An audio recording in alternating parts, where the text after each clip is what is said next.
Mise en relation de 25 jeunes start-upers finalistes de la Business Plan Competition de la CGC avec leurs mentors. Ouverture de la 4e édition du Symposium international de la finance au cours d'une assise tenue à Abidjan en Côte d'Ivoire. Et puis l'école des hautes études commerciales HEC a procédé à la remise de certificats à une vingtaine de dirigeants d'entreprises ivoiriennes. Et c'est toujours un bonheur de vous retrouver, très chers téléspectateurs, sur Business 24 Africa pour l'information. 25 jeunes start-upers finalistes de la Business Plan Competition de la CGC ont été présentés et mis en relation avec leurs mentors. Une mise en relation qui permettra à ces jeunes entrepreneurs de s'inspirer de modèles et champions nationaux afin de bénéficier de conseils avisés. Nascimento Mondesi et Marius Seri pour le reportage.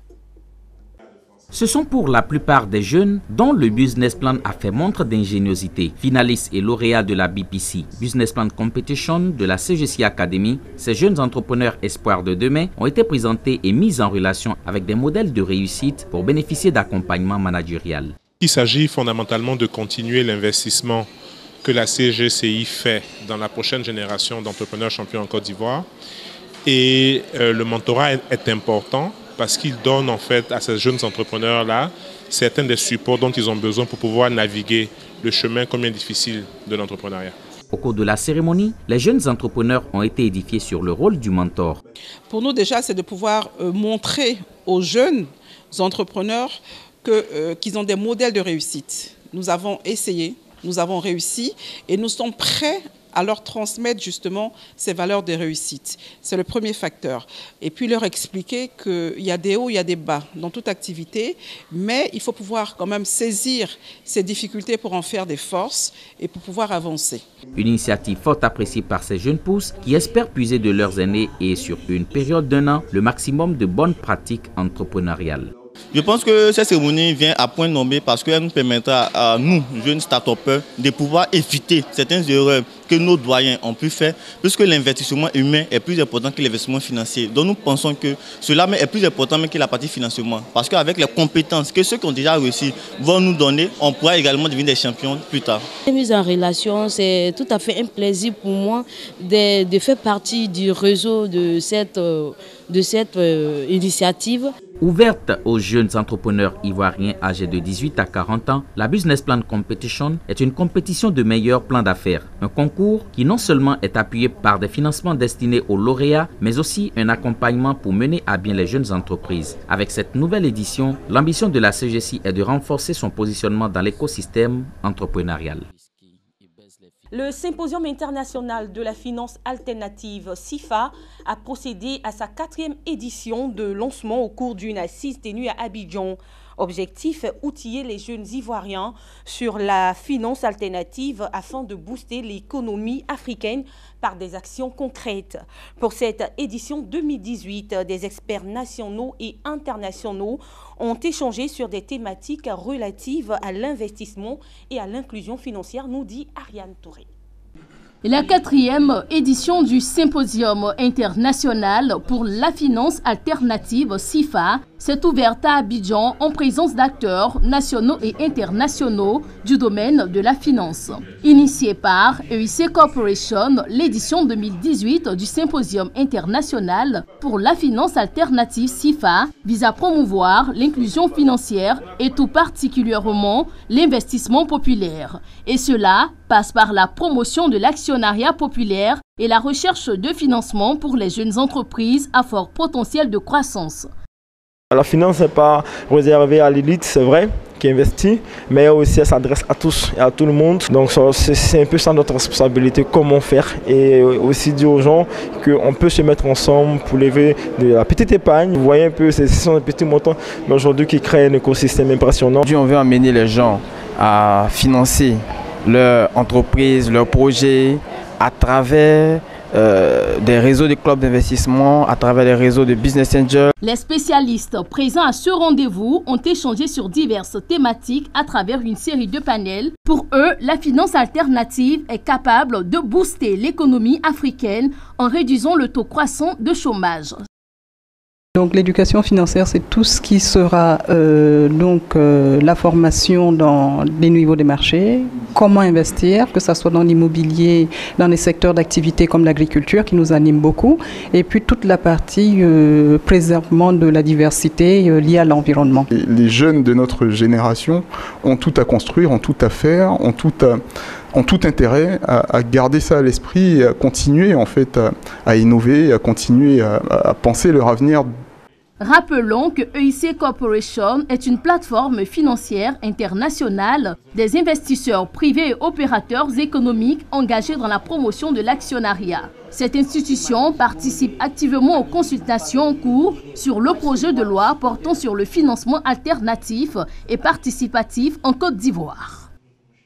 L'école des hautes études commerciales HEC Paris a procédé à la remise de certificats à une vingtaine de dirigeants d'entreprises ivoiriennes. C'est suite à une série de formations échelonnées sur 4 mois entre Abidjan et Paris. La cérémonie de remise de certificats a vu la présence de plusieurs responsables de HEC Paris et du vice-président de la fêtière de Côte d'Ivoire, CGC. Des détails avec Nascimento Mondésir et Augustin Kra. Ils étaient une vingtaine de chefs d'entreprise à recevoir des certificats de HEC Paris. Ils ont bénéficié d'une série de formations conçues pour les dirigeants en charge du développement de leur business unit. 4 modules de formation qui leur ont permis d'acquérir les fondamentaux de la direction, ses dimensions stratégiques, financières, humaines et opérationnelles.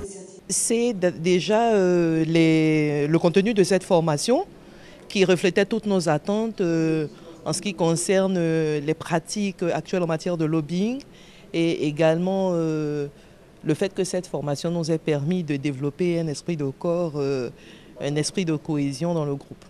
À la sortie ou à la fin de ce programme, ceux qui y ont participé en sortent transformés, en ce sens que leurs capacités techniques sont renforcées, mais sur le plan humain également, c'est des personnes qui sortent de ce programme avec beaucoup plus d'aptitude.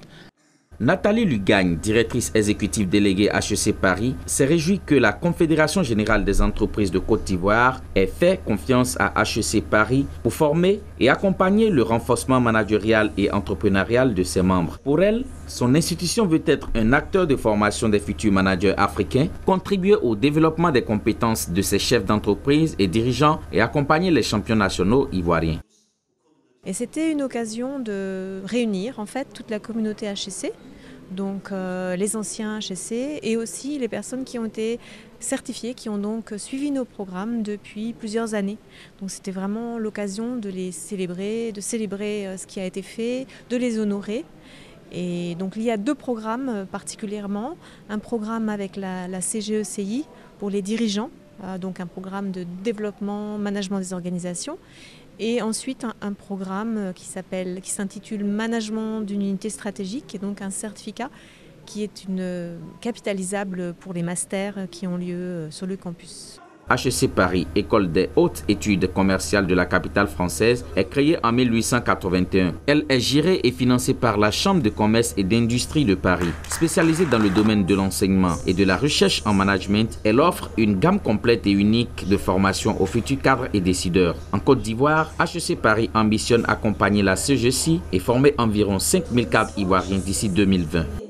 Le mérite et l'excellence ont été célébrés ce samedi au Centre des métiers de l'électricité de Bingerville.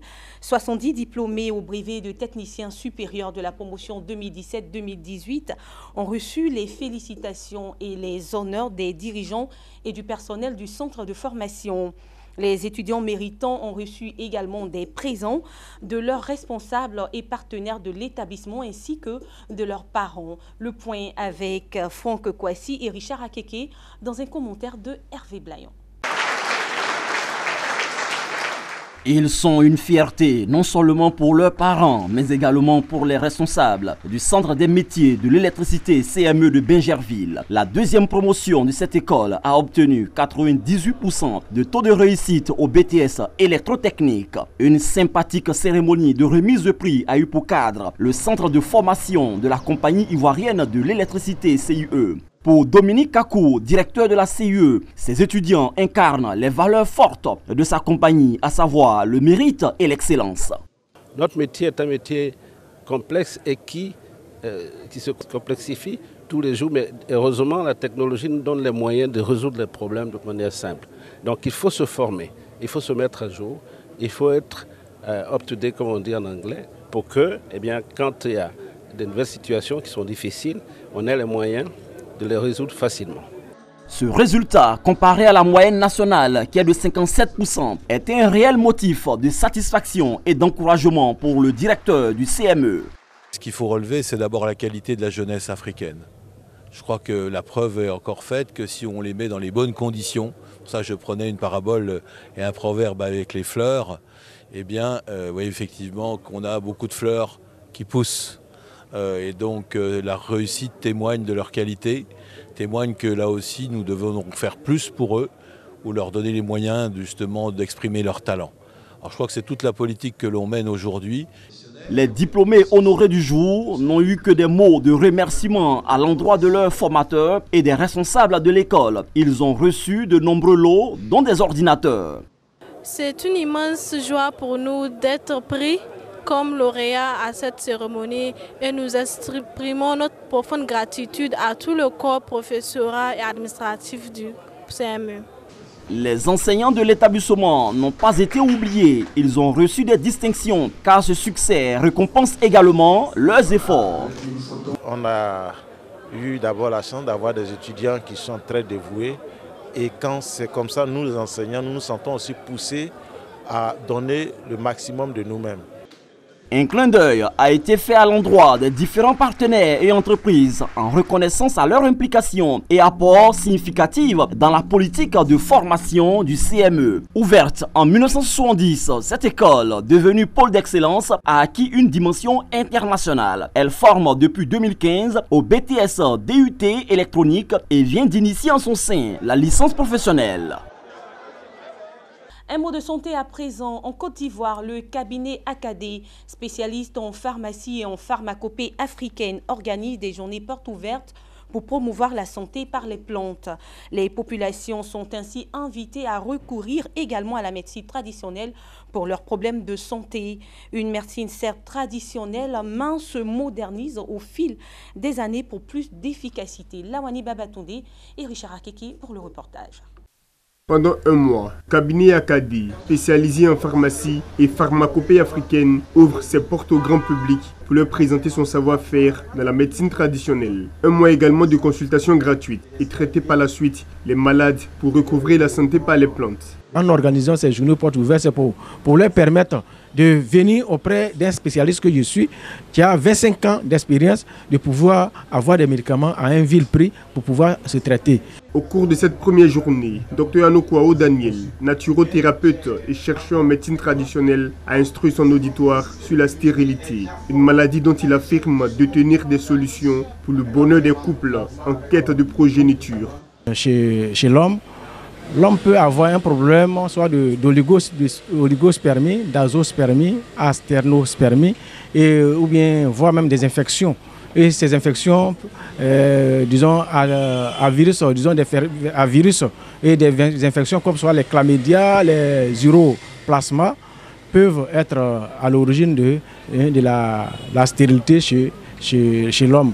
Maintenant, quand nous partons aussi chez la femme, nous avons des cas soit de fibromes, des myomes, et aussi les trompes bouchées.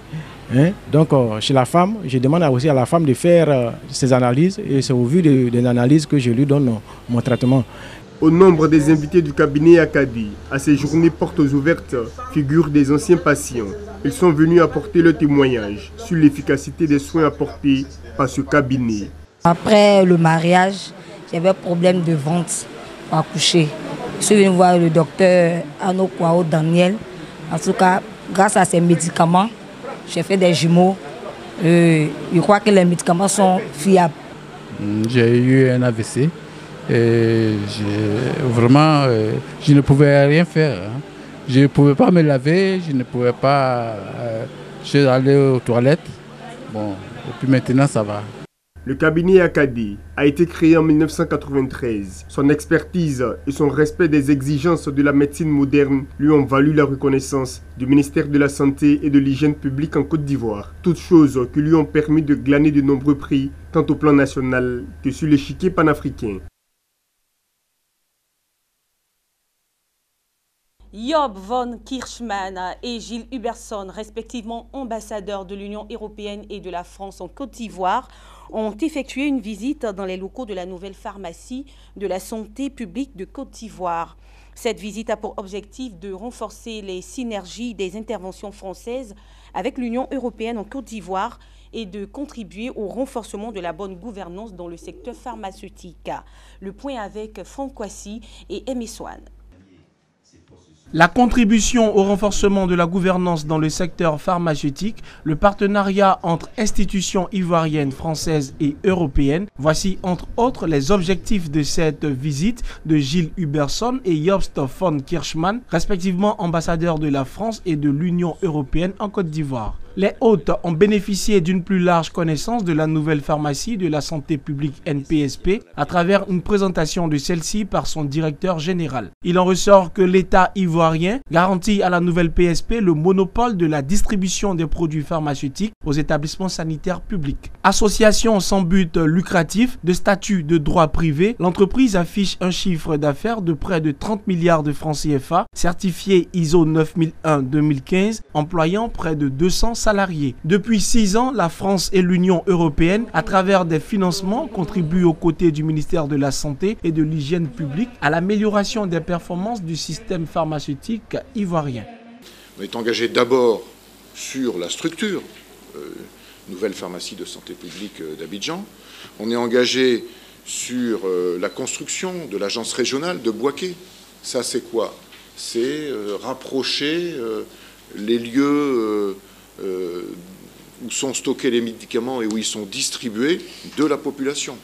Donc ça, c'est vraiment ce qu'on appelle jusqu'au dernier kilomètre. Donc on est fiers de contribuer aussi à ce projet. Je me félicite effectivement de ce partenariat entre l'Union européenne et la Côte d'Ivoire pour la nouvelle pharmacie de santé qui est un produit essentiel dans la pyramide de santé. Aujourd'hui, on a vu une présentation qui m'a fort impressionné, je dois dire, parce que quand je vois le stock qui a monté de 2,4 milliards CFA en 2013 à 21,2 milliards francs CFA en 2017, c'est énorme. Les implications et la légitimité de la France et de l'Union européenne dans ce domaine sont historiques et fortes et reposent sur une histoire qui a débuté en 1998 avec l'engagement primordial de la France pour l'accès des malades aux ARV et une position fondatrice pour la création du Fonds mondial et les financements innovants ainsi qu'un engagement dans la lutte contre les faux médicaments. La visite des ambassadeurs de la France et de l'Union européenne en Côte d'Ivoire à la nouvelle pharmacie de la santé publique de Côte d'Ivoire vient exprimer l'appui au leadership du pays, notamment dans l'amélioration des performances de la régulation du secteur pharmaceutique et le renforcement des capacités des ressources humaines de la chaîne d'approvisionnement.